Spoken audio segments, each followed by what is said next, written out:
오늘 본문은 사실 해석이 굉장히 어려운 그런 말씀들 중에 하나입니다. 그래서 이 본문 가지고 설교하는 목사님들 아마 찾아보면 거의 없을 겁니다. 어지간하면 다 피하려고 하고 이제 해석이 너무 어렵기 때문에. 근데 여기서 이제 본문에서 베드로가 말하고자 하는 것은 결국 그리스도께서 고난을 당하셨는데 그 고난 중에 일을 하셨다는 거예요. 그럼 도대체 예수님이 하신 일이 뭐냐, 이제 그걸 말하는 겁니다. 그리고 그 사실을 통해서, 그렇다고 제가 이걸 설교한다고 해서 제가 그럼 되게 뭐 유식하고 뛰어나냐, 그건 아니고, 제가 깨달은 한도 내에서 이제 말씀을 하는 거니까 여러분들이 이해를 하시고 들어주시면 되겠습니다. 그래서 이제 이 베드로의 말을 통해서, 그럼 베드로가 하려는 얘기는 그거겠죠. 결국 1세기 그리스도인들, 베드로가 말하고자 했던 그 듣는 대상, 청중은 1세기 그리스도인들이었으니까. 그러나 우리는 지금 21세기에 살고 있는 우리들이고 2000년이 지나서, 그러니까 베드로는 지금 1세기 그리스도인에게 말하고 있지만 오늘 우리는 우리에게 하는 말씀으로 이제 들어야 되겠죠. 그럼 우리에게 뭘 얘기하고 싶은 거냐? 예수님이 고난 중에 일하셨던 것처럼 우리 그리스도인들도 고난의 때를 만날 때에 일해야 된다는 겁니다. 일을 해야 돼요. 그럼 어떤 일을 해야 될 것인가? 이제 거기에 대한 얘기가 나오겠죠. 그럼 이제 먼저 고난을 만난 예수님이 무슨 일을 하셨는가부터 살펴볼 텐데, 첫째로 주님이 무슨 일을 하셨느냐? 우리 죄를 대신 지시고 죽어주셨습니다. 복음서를 통해서 바라본 예수 그리스도의 삶은요, 굉장히 독특해요. 특이합니다. 뭐가 특이하냐? 여러분, 세상의 위인전이나 평전 어렸을 때 많이 읽어보셨을 거예요. 위인전들을 읽어보면은요, 초점을 다 어디다 맞추고 있죠? 그 위인들이 태어나서 자라는 동안에 어떤 일을 했었고, 우리랑 다른 어떤 뭐 이렇게 대단한 일을 했다, 이거 막 쓰잖아요. 그래서 뭐 위인전 읽다 보면 나랑 다른 사람 같고 뭐 그러지 않나요? 그 사람이 어떤 공적을 쌓았는지 뭐 그런 거에 관심을 갖고 거기에다 초점을 맞추고 글을 써내려갑니다. 그런데 예수님에 대한, 예수님이 하신 일들, 예수님이 하셨던 생활들, 예수님이 사셨던 방법들, 이런 거에 대해서 가장 자세하게 쓴 성경책이 어디겠어요? 복음서겠죠? 그러잖아요? 복음서만큼 자세하게 쓴 게 없잖아요. 근데 그 복음서, 마태, 마가, 누가, 요한, 이 사복음서를 아무리 봐도요, 그 복음서 기자들이 어디다 초점을 맞추느냐면 세상의 위인전을 쓴 기자들, 그런 뭐 저자들처럼 그 위인의, 예수님의 어떤 훌륭한 행적, 예수님이 했던 어떤 훌륭한 이적과 기사, 막 예수님이 병을 고치고 죽은 사람을 살리고 하는 그런 것들에 초점을 맞춰야 하잖아요. 무슨 소리입니까? 성경에 그거 나오는데. 물론 나와요. 그런데 여러분, 복음서, 지금 마태복음 끝나고 마가복음 들어가고 있죠? 아마 내일부터 마가복음 들어가죠. 오늘이 마태복음 끝나고. 마가복음서부터라도 자세하게 찬찬히 한번 읽어보세요. 기적 얘기가 많이 나오는지 아니면 다른 얘기가 더 많이 나오는지. 우리는 복음서 보면 예수님이 병 고치고 사람 살리고 눈 뜨게 하고 막 그냥 앉은 병이 고치고 하는 기적 얘기가 가장 많이 나오는 걸로 알고 있는데, 복음서를요 다 펴놓고 보면은 기적 얘기는 요만큼이라면은요, 기적 얘기 아닌 다른 얘기, 뭐 온갖 주제를 다 합쳐놨다는 얘기가 아니라 어떤 하나의 주제를 말하는데 이 기적의 3배 이상 말합니다. 그것도 그 하신 일이, 예수님이 3년 동안 공생을 하셨으니까 3년 동안 하신 일, 기적은 3년 동안 하신 일을 기록해놨잖아요. 근데 그 3배 많은 얘기도 그럼 3년 동안 하신 일에 어떤 일에 대해서 하신 거냐 하는 게 그게 아니라 단 한 주 동안 일어났던 일, 한 주 동안에 일어났던 일에 대해서 기록을 하는데, 그 기록한 내용이 기적을 기록한 내용의 최소 2배에서 3배는 된다는 거예요. 무슨 내용이겠습니까? 벌써 다 눈치를 다 챘어요. 무슨 내용이겠어요? 예수님의 십자가, 주님의 대속적 죽음에 대한 얘기입니다. 그리고 이게 뭘 말해주겠습니까? 복음서 기자의 관점, 위인전을 쓰는 저자의 관점은 그 위인이 무슨 일을 했느냐에 있기 때문에 그 사람이 했던 일을 쭉 써내려가는데, 복음서 기자는 그걸 안 쓰고 예수님이 죽으시기 한 주 전에 있었던 사건을 집중적으로 기록했거든요. 그러면은 복음서 저자들의 목적은 어디 있다라는 거예요? 예수님이 무슨 일을, 그런 기적을 일으킨 걸 보여주려는데 그의 목적이 있었을까요? 복음서를 쓴 목적이? 아니겠죠. 그럼 복음서를 쓴 목적이 어디 있다라는 거예요? 십자가를 보여주는 데 있다는 겁니다. 그렇습니다. 결국 그리스도의 십자가야말로 복음서가 진정으로 보여주고자 하는 목적이고 초점이라 이 말씀이에요. 십자가를 그래서 극단적으로 표현하면은 예수 그리스도는 죽으시기 위해 세상에 오셨다라고까지 말을 할 수가 있는 겁니다. 그러기에 죽음을 떠나서는, 십자가를 떠나서는 예수님의 생애, 그리스도의 생애를 이해할 수가 있을까요? 없겠죠. 그래서 마태복음 20장 28절에 이런 말씀이 나옵니다.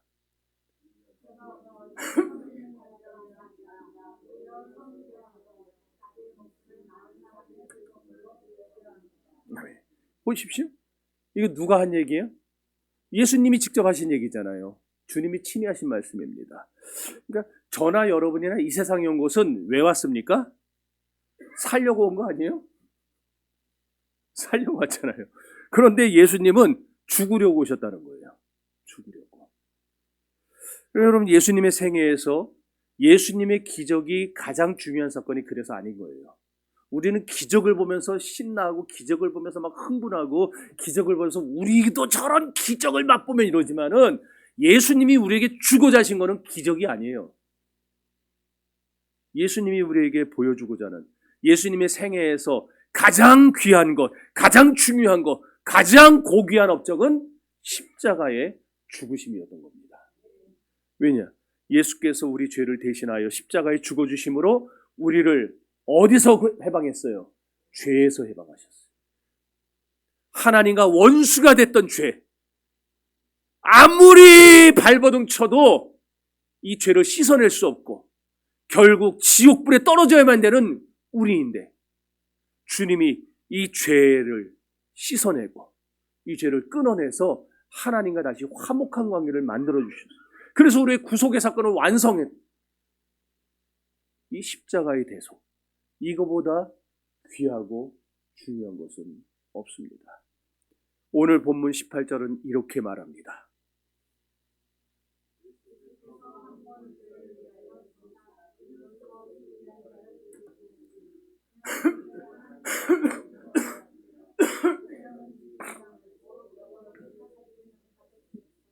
아멘. 여기 보십시오. 예수 그리스도께서 죄인된 우리를 위해 죽으셨다는 것을 강조하고 있죠. 그러니까 주님의 고난과 죽으심은 어쩌다 그렇게 된 게 아니에요. 그러니까 어떻게 하다 보니까 죽어야 되네? 이게 아니었다는 거예요. 예수님의 죽으심은 분명한 목적하에 진행된 사건이에요. 그러니까 예수님이 아예 이 세상 오실 때부터 죽으려고 오셨고, 죽으려고 세상을 사셨고, 그리고 그 죽는 것을 완성하기 위해서 마지막 한 주간의 그 고난의 주간을 주님이 감당하셨던 겁니다. 주님의 목적, 우리 죄를 대속하고 우리를 구원하시는 그 목적을 이루기 위해서 주님은 충실하게 일하셨어요. 여기 주님이 의인으로서 불의한 자를 다시 볼까요? 의인으로서 불의한 자를 대신했다라는 말이 나오죠. 그 원문에 보면은요, 의인은 단수로 쓰여 있어요. 단수가 뭔지 알죠? 한 사람을 말할 때 쓰는 거. 그런데 불의한 자는요, 우리 성경은 불의한 자라고 해서 단수로 써놨는데 원문에 보면 헬라어 성경에는 복수로 되어 있습니다. 그러니까 불의한 자들로 되어 있어요. 그러니까 무슨 뜻일까요? 의인은 한 분밖에 없다는 거겠죠. 의인은 한 분밖에 없어요. 저나 여러분은 의인이 아니에요. 의인은 한 분밖에 없어요. 누굽니까? 오직 예수 그리스도 한 분이에요. 그러면 예수 외의 모든 인류, 저를 포함해서 여러분도 뭐예요? 죄인이에요. 기분 나쁩니까? 네. 저도 죄인이라고 하니까 덜 기분 나빠요. 저나 여러분이나 싹 다 죄인이에요. 불의한 죄인. 그래서 바울이 로마서 3장에서 아주 유명한 말을 하죠. 자, 읽어봅시다.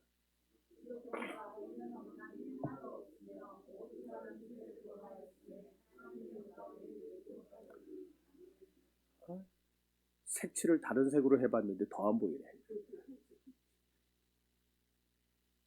자, 사도행전 3장도 읽어봅시다.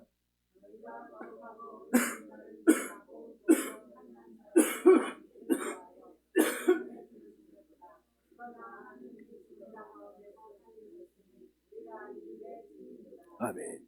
여러분, 예수 그리스도만이 우리의 유일하신 의인이심을 믿으시기를 바랍니다. 그런데 그 거룩하고 의로우신 예수 그리스도께서 수많은 죄인들, 수많은 불의한 자들을 대신해서 죽어주셨습니다. 그래서 이 불의한 자들을 그 모든 불의로부터 해방시켜 새로운 피조물로 삼아주신 거예요. 주님의 고난과 죽음은 이런 분명한 목적을 가지고 진행됐다 이 말입니다. 그렇게 해서 다시 18절을 돌아가 보면은 주님은 우리를 하나님 앞으로 인도하셨어요.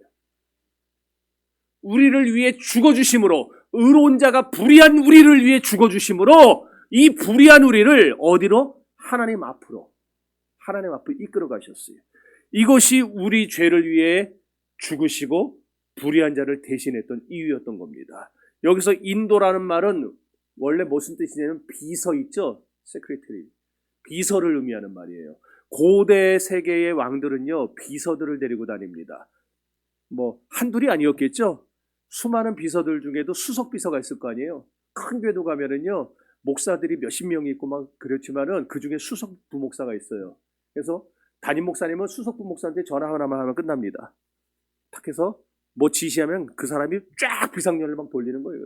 그럼 딱 해당 국장들이 착착착착착 그 해서 보고해요. 보고한 거 가지고 같이 가서 담임 목사님께 보고하고 또 시정해라 그러면 다시 가서 또 쫙 돌리고 이거예요. 왕이 직접 다 안 만납니다. 담임 목사님이 직접 다 안 만나요. 그런데 간혹 가다가 정말 급한 일이 있어서 왕을 만나러 오는 백성들이 있겠죠. 아니면 외국의 사절들이 뭐 이렇게 왕을 만나러 올 때가 있겠죠. 자, 그럴 때 사절들이 왔다고 해서 그냥 막 만나겠어요? 이번에 이재명 대통령이 미국에 가서 트럼프 대통령 만나는데 나 왔다고 그냥 바로 대통령이 와가지고 만난 약속 잡았나요? 안 그렇잖아요. 한참 놔뒀다가 나중에 잡아서 그 비서가 와가지고 데려가죠. 그 비서의 역할이 뭐냐면은 외국에서 사절이 왔든지 누가 왔든지 그 사람을 왕 앞으로 인도하는 역할이 비서가 하는 역할이었어요. 자, 그렇다면 지금 예수 그리스도께서 이 세상에 죽으러 오셨는데 죽으러 오신 목적이 바로 우리를 하나님 앞으로 이끌기 위해서라고 했어요. 인도하기 위해서. 그럼 예수님이 하신 일이 바로 그런 비서의 역할이겠죠. 어려워요? 안 어렵죠? 자, 그러니 예수님이 십자가에서 고난받고 죽으신 이유가 뭐다? 우리를 하나님 앞으로 인도하기 위해서. 그래서 이제 상상을 해보세요. 만약에 예수님이 이 세상에 안 오셨어요. 예수님이 처음 오실 때부터 어떤 목적? 죽으려고, 우리를 하나님께 인도하려고, 그래서 죽으려고 오신 건데 예수님이 이런 표현이 참 불경한 표현이겠지만 갑자기 하기 싫다든지 벨이 꼴렸다든지 우리처럼 이래가지고 안아버리는 거예요. 문 틀어 잠그고. 그런 일은 없었겠지만 예수님이 안 오셨어요. 그럼 어떤 일이 벌어졌을까 이 세상에? 지금 우리가 사는 이 세상에 어떤 일이 벌어졌겠어요? 예수님이 안 오셨다면. 예? 예. 자꾸 질문하지 마요. 예. 우리가요, 죽었다 깨나도요, 만왕의 왕이 되시는 하나님 앞으로 나아갈 수가 없는 겁니다. 나아갈 수가 없습니다. 여전히 우리는 사망의 그늘을, 어둠 속을 헤매고 다니다가 우리 죄로 인해 죽을 것이고, 그리고 우리는 죽으면은 자동적으로 지옥불로 들어갈 수밖에 없었겠죠. 그런데 예수께서 오셔서 죽어주심으로 이제는 누구든지 예수의 이름을 의지하는 자들은 하나님 앞으로 나갈 수 있는 길이 열린 겁니다. 이 얼마나 놀라운 일이고 얼마나 놀라운 축복입니까? 그래서 우리는 예수님의 이 말씀을 꼭 기억해야 됩니다.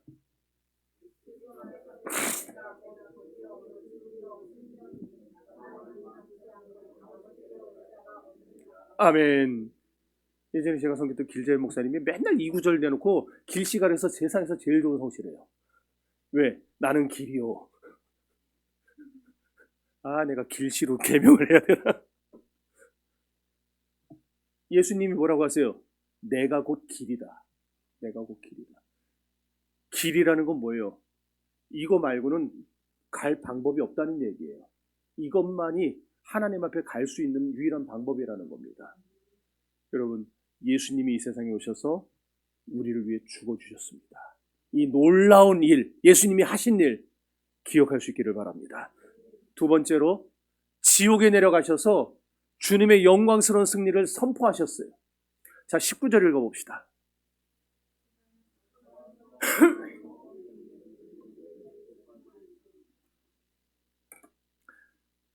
지난 2000년간 꽤 많은 사람들이 이 구절을 근거로 해가지고 사람이 죽은 후에도 구원을 받을 수 있다라고 주장을 했습니다. 왜? 예수님이 또한 영으로 옥에 있는, 지옥에 있는 영들에게 전파하셨다. 그래 놓으니까 예수님이 지옥에 있는 영들에게 복음 전파하신 거 아니냐? 그럼 얼마든지 거기서도 전파받고 구원받을 수 있는 거 아니냐? 이런 주장을 한 거예요. 대표적인 데가 어디냐면 천주교예요. 그래서 만들어내는 게 연옥이고 림보고 그겁니다. 근데 과연 그럴까? 이 구절이 과연 사람이 죽은 후에 얼마든지 다시 복음 전파를 받아서 제2의 기회를 얻을 수 있다는 말인가? 구원을 받을 수 있다는 말인가? 아니에요. 100번 양보해서 이 구절이 두 번째 기회를 말한다고 한번 우리가 가정을 해봅시다. 그럼 최소한 성경 전체에서 이 구절을 입증할 수 있을 만한 구절이 최소한 두 구절은 나와야 돼요. 왜냐? 구약에 보면은 우리가 어떤 일을 송사할 때 증인을 요구해요. 구약 법정에서. 그런데 그 법정에 반드시 있어야 될 요소 중에 하나가 뭐냐면은 증인 두세 사람이 있어야 됩니다.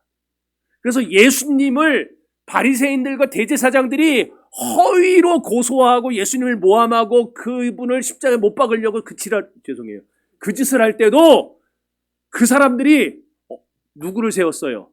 거짓 증인 셋을 세웠잖아요. 그래서 내가 저 인간이 하는 얘기 들었다. 자기가 사흘 만에 이 무너진 성전을 다시 짓는다 그랬다. 그러는 거 나왔죠? 두세 사람의 증인이 있어야 그 소송이 성립이 되고 그 고소가 합법이 될 수 있어요. 이 원칙은 누가 세운 원칙이냐면 하나님이 제정하신 법이에요. 율법이에요. 그렇기 때문에 이것은 다른 성경 전체에도 동일하게 적용되어야 됩니다. 만약에 성경에서 어떤 구절이 나왔다면은 그 구절을 입증할 수 있는 다른 성경 구절들이 성경 전체에서 최소한 66권 내에서 두 구절은 나와야 된다는 거예요. 그래서 우리가 성경을 읽을 때 제가 어떤 걸 설교할 때도 구약을 본문을 정해서 하더라도 그거에 유사한, 그거를 지지하는 신약의 구절도 제가 계속해서 소개를 하는 것처럼 성경은 다 연결이 되어 있어요. 그런데 죽은 후에 다시 제2회 기회를, 세컨 찬스를 맞아서 구원을 받을 수 있다라고 주장하는, 그런 유의 주장을 하는 성경 구절은요, 눈 씻고 찾아봐도요 한 군데도 안 나옵니다. 그렇다면 성경 전체와 이 한 구절을 아무리 그렇다고 100번 양보해도 이 한 구절이 지금 대치되고 있는 거예요. 그렇다면은 이 한 구절만 가지고 그렇다라고 주장한다는 건 굉장히 어리석은 것이고 성경을 편협하게 보는 것이고 잘못 해석하는 거겠죠. 왜? 성경 전체가 그렇지 않다라고 얘기하고 있는데, 제가 성경을 참 많이 읽은 사람에 속하지만 전 여지까지 한 번도 그런 구절을 발견을 못했습니다. 그러니 이 구절을 사람이 죽은 후에 제2회 기회를 만날 수 있다. 연옥에가 있으면은 언젠가 예수님이, 언젠가 우리에게 복음을 전하는 사람에 의해서 우리 구원받을 수 있다. 그건 헛소리 중에서도 상헛소리입니다. 결론적으로 다시 얘기하지만 이 특정 구절이 성경 전체와 조화되지 않으면 우리는 그 해석을 받아들이면 안 됩니다. 도리어 이것과 반대되는 내용이 누가복음 16장에 나오죠. 누가복음 16장 보면은 거지 나사로와 부자에 대한 기사가 소개됩니다. 예수님이 비유로 말씀하신 내용이었죠. 부자가 던져주는 뼈다귀를 받아 먹으며 살던 거지 나사로가 죽었어요. 부자도 죽었습니다. 그래서 나사로는 아브라함의 품에 안겼어요. 아브라함의 품에 갔다는 천국에 갔다는 얘기겠죠. 근데 부자는 지옥에 떨어졌습니다. 근데 너무 고통스러운 거예요.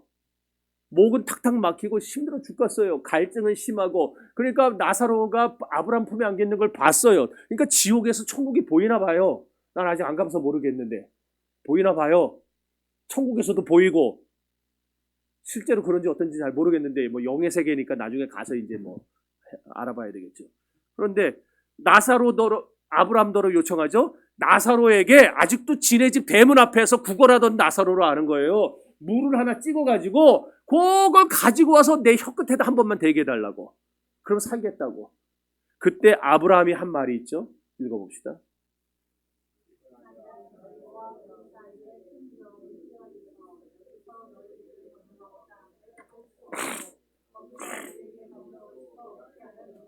아, 네. 무슨 말입니까? 사람이 한 번 죽으면은요, 죽은 후에는 절대로 정해진 위치가 이동될 수 있다? 변경될 수 있다? 없다는 거예요. 그러니 죽음 이후에 우리가 구원받을 수 있는, 전도받을 수 있는 제2의 기회가 있을 수 있다? 터무니없는 소리입니다. 그래서 전도는 언제 해야 돼요? 살아있을 때 해야 되는 거예요. 죽기 전에 해야 되는 거예요. 죽기 전에. 죽고 나면은 더 이상 기회는 없어요. 그러면 도대체 오늘 본문에서 말하는 옥에 있는 영들이란 도대체 누구를 말하는 거냐? 자, 20절 읽어봅시다.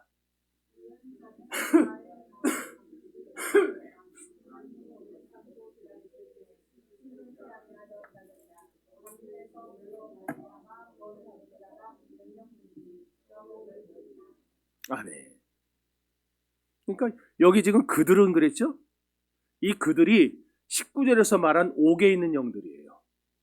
그럼 여기서 말하는 그들이 누구라는 거예요? 저기 지금 해석이 쭉 나오죠? 지금 뭔 얘기가 나와요? 방주 얘기 나오죠? 방주니까 누구겠어요? 노아 얘기겠죠? 예. 자, 그러니까 그럼 그들은 누구냐? 노아가 방주를 만들던 동안에, 방주를 만드는 동안에 노아가 유형으로 무형으로 복음을 전했겠죠?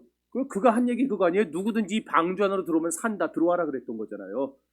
누구든지 예수 믿으면 산다, 누구든지 방주 안으로 들어오면 산다. 복음 전한 거잖아요. 자, 그런데 그 복음 전하는 동안 몇 년을 전했어요? 120년을 전했어요.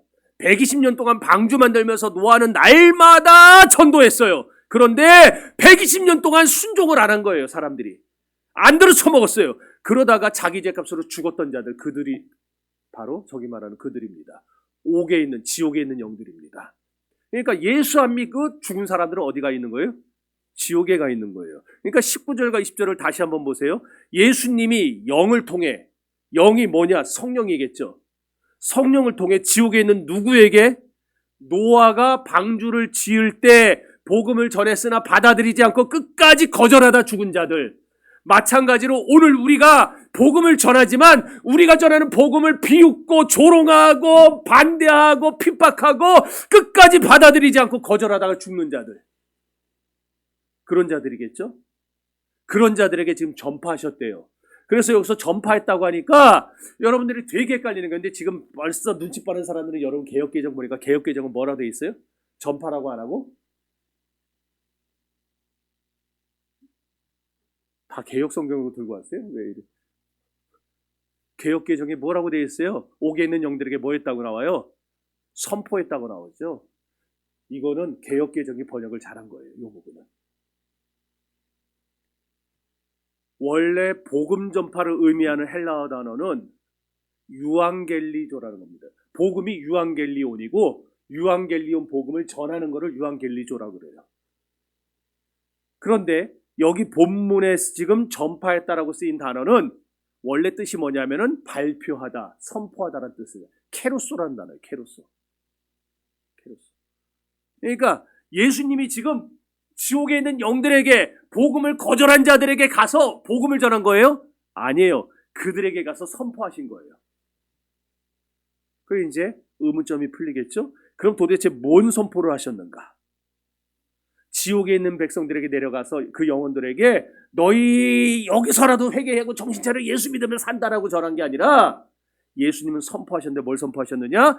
예수님이 약속하신 대로 우리의 죄를 용서하기에 이 세상에 오셨고 하나님의 경륜을 따라 죽으셨고 이제 부활하여 영광스러운 승리자가 되셨다는 사실을, 그리고 장차 이전과 현재와 앞으로 오고 오는 모든 세대를 심판하기 위하여 다시 이 세상에 오실 것일, 심판주로 오실 것이라는 사실을 선포하신 거예요. 그리고 그 사실을 예수님이 나를 위해서 죽으셨고 나를 위해 십자가를 지셨고 나를 위해 다시 오실 거라는 사실을 믿는 자들은, 믿었던 자들은 나와 같이 영광의 부활에 참여하여 영원한 하나님 나라에 들어가게 될 것이고, 믿지 않은 너희들은 여기서 영원히 영벌을 받게 될 것이다. 그 내용을 선포하셨다는 거예요. 왜 아멘이 안 나옵니다? 할렐루야! 예수님이 그 일을 하신 거예요. 그 일을 하셨어요. 고난 중에도 그 일을 하셨어요. 자, 그럼 세 번째로 예수님이 무슨 일을 하셨느냐? 사흘 만에 부활하심으로 산소망을 주세요. 누구에게 주세요? 우리에게. 자, 3장 18절 읽어봅시다.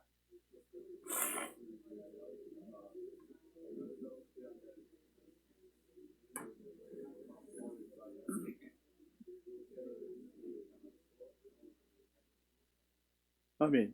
예수님은요, 십자가에 죽으셔서 승리를 선포하시고 그 승리를 입증하시기에 이제 영광 가운데 부활하셨다는 겁니다. 이 부활이 오늘 모든 그리스도인들에게, 저와 여러분에게 산소망이 되었습니다. 이게 베드로서 전서의 주제예요. 예수님이 죽으심으로 우리가 산소망을 갖게 되었다. 예수님이 부활하심으로 우리가 거듭나게 되었습니다. 그리고 우리가 산소망을 가지게 되었습니다. 그렇습니다. 우리가 어떻게 고난 속에서 산소망을 품고 살아갈 수가 있는가? 그리스도의 부활이 있기 때문이에요. 그러니까 그리스도의 부활을 바라보는 자들은요, 소망을 놓치지 않을 수 있습니다. 그러니까 여러분, 고난 중에 예수의 부활을 바라보시기 바랍니다. 어려움 중에 예수의 부활을 믿으시기를 바랍니다. 그리스도의 부활이 믿어지는 자들에게는 그것이 여러분에게 진정한 소망이 될 것입니다. 그런데 오늘날 대부분의 성도들은요, 여러분만 빼고 내세를 그다지 소망하지 않아요. 그래서 그리스도의 고난을 설교하고 부활을 설교해도요, 크게 감동을 안 받습니다. 와닿질 않으니까. 왜 그런가? 일단 오래 살아요. 일단 오래 살아요. 옛날 종교개혁자들과 청교도들이 살았던 시대는요, 평균 수명이 50이 안 됐어요.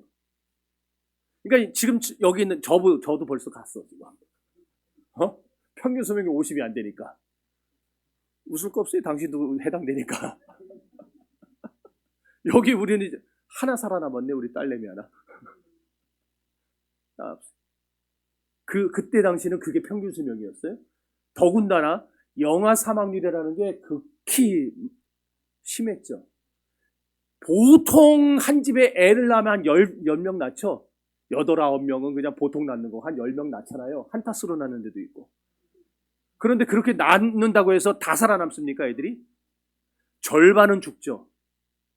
그럼 우리 집만 그렇게 죽겠어요? 옆집 애들도 그렇게 죽을 것이고, 건너집 애도 그렇게 죽을 것이고, 앞집, 뒷집 다 죽을 겁니다. 그러니까 한 동네에 50가구가 산다 그러면은요, 이거는 매달 몇 건씩, 최소한 몇 건씩 나이 든 사람이든 애들이든 죽는 곡소리가 매일매일 터져 나오는 거예요. 그 당시 시대는. 우리는 지금 우리 가문에 여러분의 그 친척들 중에 누구 한번 돌아가셨다라는 얘기를 몇 년에 한 번 겨우 들을까 말까, 아니면 10년 이상 못 들어본 분 계실 거예요.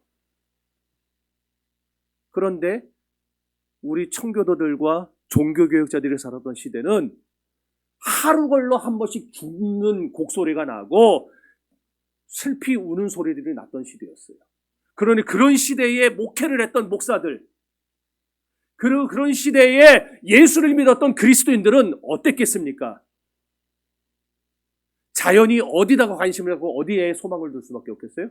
죽음 이후의 세계에 대해서 관심을 둘 수밖에 없겠죠. 이 세상에서 내 아이가 태어나서 지금 8개월 만에 죽고, 돌이 되기 전에 죽고, 이제 갓 5살이 돼서 너무너무 예쁜데 죽었어요. 이 아이가 세상에서 8달 살고 1년 살고 5살 살고 갔지만, 이 아이가 여기서 삶이 끝이 아니라 영원한 천국에서 영원히 살 것이라는 그 소망이 그들에게 자연적으로 자리 잡겠죠. 그래서 그 믿음을 붙잡고 살겠죠. 장차 나도 죽을 때가 올 것인데 너 먼저 가서 기다려. 그리고 나도 이제 몇 년 있으면 나도 따라가서 너를 만날 거야. 그리고 우리 소위 장례 때 부르는 찬송도 보면 다 그런 소망의 얘기들이잖아요. 너를 만날 거야. 주님의 나라에 먼저 가 있어.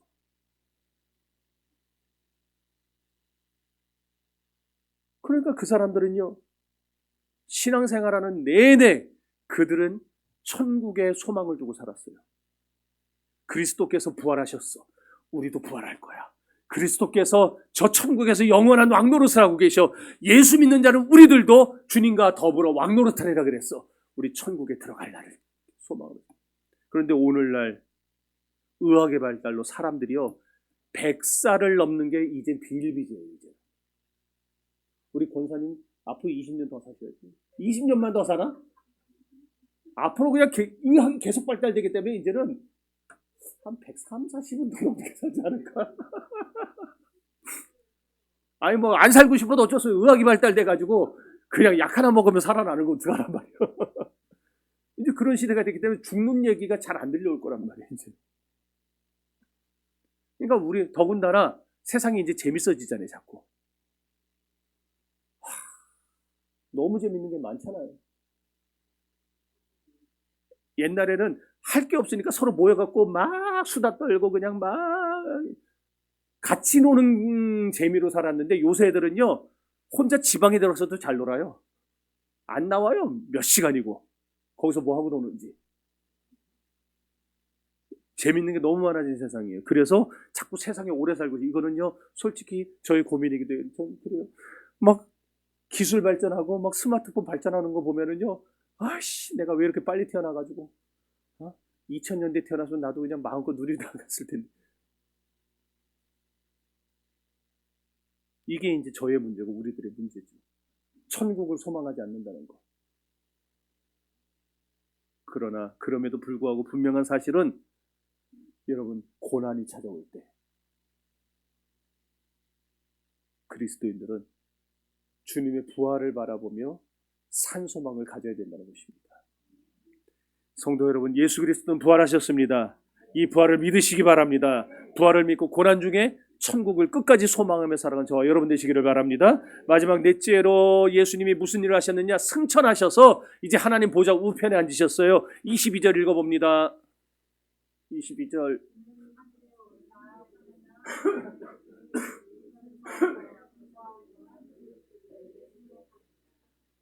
아멘. 주님은요, 이제 온 우주 만물을 통치하시는 영광의 자리로 다시 돌아가셨어요. 하나님 보좌 우편에 앉아서 천사들과 권세자들과 능력들과 모든 영들의 경배를 받게 되셨습니다. 이 자리는요, 심지어 사람들에게, 저와 여러분에게 헛된 생각을 넣어주고 우리를 구원받지 못하도록 온갖 배역의 생각을 넣어주던, 그래서 하나님을 대적하게 만들던 모든 악한 영들까지도 순복할 수밖에 없는 그런 영광스러운 승리의 자리였어요. 주님이 앉으신 그 자리는 장차 심판조로 오실 자리잖아요. 주님을 믿는 자들만이 아니라 주님을 대적하는 자들도 그 앞에 엎드려 벌벌 떨 수밖에 없는 영광의 자리에 앉으신 겁니다. 중요한 것은 예수 그리스도께서 이런 위치에 서게 되신 것은 무엇 때문에 가능해진 거예요? 고난을 받아들이시고 고난 속에서 하나님의 뜻을 이루시기 위해 일하셨기 때문입니다. 그렇다면 오늘 우리가 고난당할 때, 우리가 당하는 고난에도 이유가 있고 하나님의 뜻이 있지 않을까요? 그리고 그 고난을 이기며 하나님 나라를 위해 일할 때 우리에게도 하나님의 영광이 기다리고 있지 않겠습니까? 그런데 본문에 보면 예수님의 사역을 소개하면서 아울러 지금 누구를 소개하냐면은 노아의 사역을 소개했어요. 아까 잠깐 봤지만, 그럼 베드로가 왜 갑자기 뜬금없이 노아를 얘기했을까요? 첫째로 유대인들은요, 아브라함 이전의 족장들 가운데에 노아를 가장 존경했다고 합니다. 또 두 번째는 당시 신자들이 살던 시대가 그 시대에 고난을 많이 당했죠. 박해를 당했잖아요. 그 고난이 노아 시대의 고난과 유사하다고 비슷하다고 여겼기 때문입니다. 노아 시대에 도덕적 부패가 만연했었죠. 그래서 창세기 6장이 뭐라고 합니까? 노아 시대에 폐괴하고 강포하여 그랬잖아요. 죄가 극심했던 시대였습니다. 마찬가지로 1세기 그리스도인들이 살았던 그 당시도 똑같았다는 거예요. 그 시대에 노아가 살면서 복음을 전했더니 숱한 배척과 고난을 받았듯이 1세기 그리스도인들도 지금 복음을 전하는 가운데 숱한 핍박과 고난을 당하고 있어요. 똑같은 고난. 이런 연관성 때문에 지금 베드로가 노아를 일부러 언급한 겁니다. 더군다나 노아는 세상이 멸망하기 직전에 배도 시대를 살았던 자 아니에요? 노아 시대에 세상이 끝나버렸잖아요. 그리고 노아와 그 가족을 통해 다시 시작됐잖아요. 그러기 1세기 그리스도인들은 자연적으로 노아의 얘기를 들으면서 노아와 자기들을 오버랩시키는 겁니다. 먼저 이렇게 서로 연관성이 있다고 짜맞추는 거예요. 자기 시대의 종말론적 부패, 지금 이 시대에 저렇게 타락하고 더럽고 온갖 더러운 일들이 막 일어나는 이런 시대, 이런 배도 현상에 노아 시대의 모습과 투영시키면서 내가 지금 노아와 같구나, 이걸 느끼게 됐다는 겁니다. 그러면 베드로가 노아를 통해서 말하려던 게 뭘까? 노아가 그 어려운 배도의 시대에도 복음을 전했던 것 같이 1세기 그리스도인들 또한 노아처럼 해야 할 일이 있다는 겁니다. 어떤 일? 노아처럼 주님의 의를 전파하는 일, 예수의 복음을 전파하는 일, 이것이 1세기 그리스도인들에게 베드로가 말했던 그들의 일이었어요. 그렇다면 이제 20세기가 더 흘러서 2000년이 더 흘러서 21세기를 살아가는 우리 그리스도인들은 우리에게 해야 할 일이 있다고 그랬어요. 그리고 우리도 해야 할 일을 할 때 우리에게 장차 하나나라의 영광이 기다리고 있을 거라고 말씀드렸습니다. 그럼 우리가 해야 할 일은 뭐겠습니까? 우리의 해야 할 일도 복음의 전파입니다. 노아 시대 사람들은요, 복음 앞에서 반응을 보이지 않았어요. 그 정도로 강팍했어요. 오늘 이 시대도 복음 앞에서 사람들은 반응을 안 보입니다. 노아 시대나 지금이나 똑같습니다. 그러나 노아는요, 그 시대에 중요한 것은 8명을 구원해냈어요. 자기 가족인데. 여러분, 자기 가족이라도 다 구원하고 그런 소리 하세요. 자기 가족 8명을 노아는 다 구원해냈어요. 그러므로 노아의 사역이 그리스도에 인하여 구원 사역의 예표가 되었다는 얘기입니다. 자, 베드로전서 3장 21절 읽어봅시다.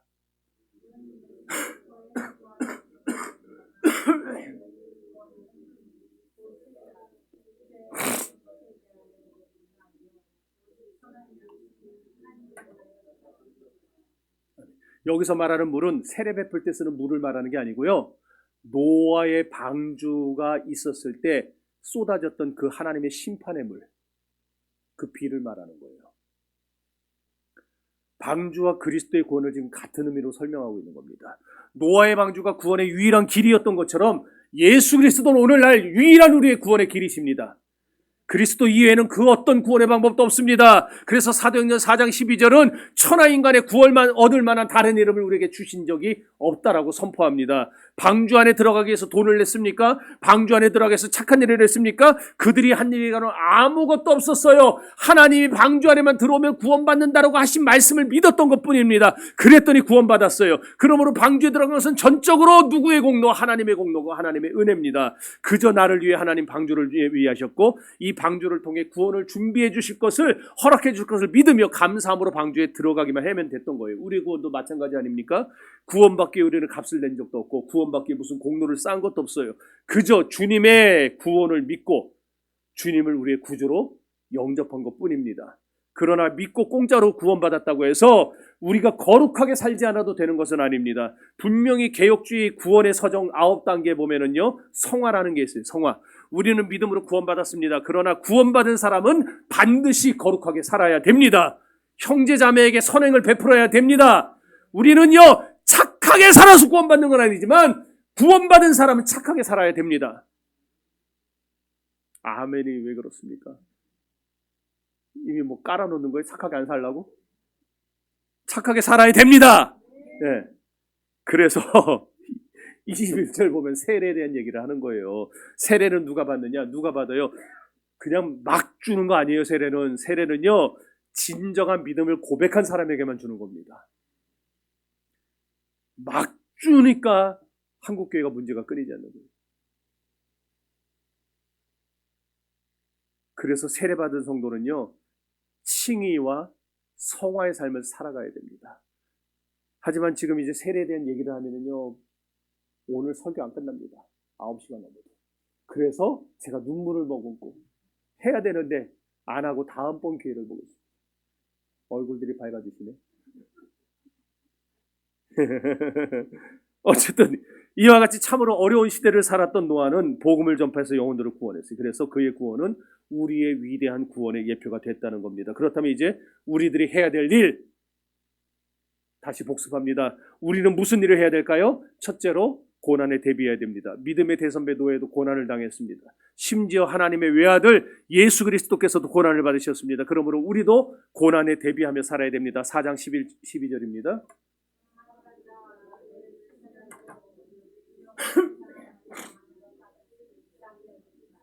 아멘. 그러니까 여러분 살아가면서 우리가 고난을 받을 수 있다는 겁니다. 누구도 이 고난에서 예외인 사람은 없어요. 그러므로 고난을 대비하는 성도가 지혜로운 성도인 겁니다. 두 번째로 결과를 의식하지 말고 복음을 전파해야 됩니다. 노아는 아까 얘기했지만 자기를 포함해서 겨우 8명만 구원했어요. 그의 사역은 그렇다고 해서 실패한 사역이었습니까? 그 많은 사람 중에 딸랑 8명 구원했으니까 아니죠. 그 8명으로 인해서 인류는 다시 번창했습니다. 여러분이 구원해내는, 여러분이 복음을 전해서 건져내는 그 한 사람이 앞으로 수천 수만 명을 구원할 하나님의 복음 전도자로 쓰임받을지 누가 압니까?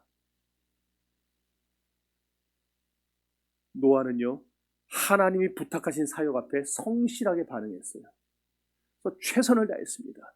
120년 동안 전했지만 딸랑 8명밖에 못 얻은 것 같아도, 그러나 노아는 최선을 다했고 성실했고 하나님은 그런 노아를 축복하시고 노아의 8가족을 통해서 이 세상을 다시 번성케 하시고 축복해 주셨습니다.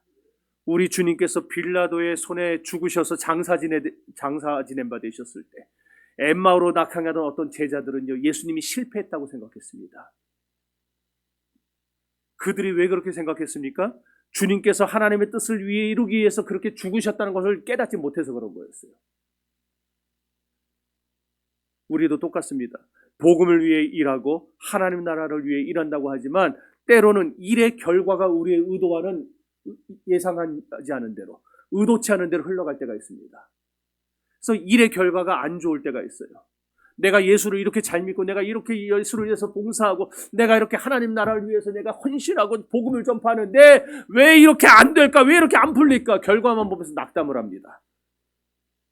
오늘 그런 자들에게 말을 하는 겁니다.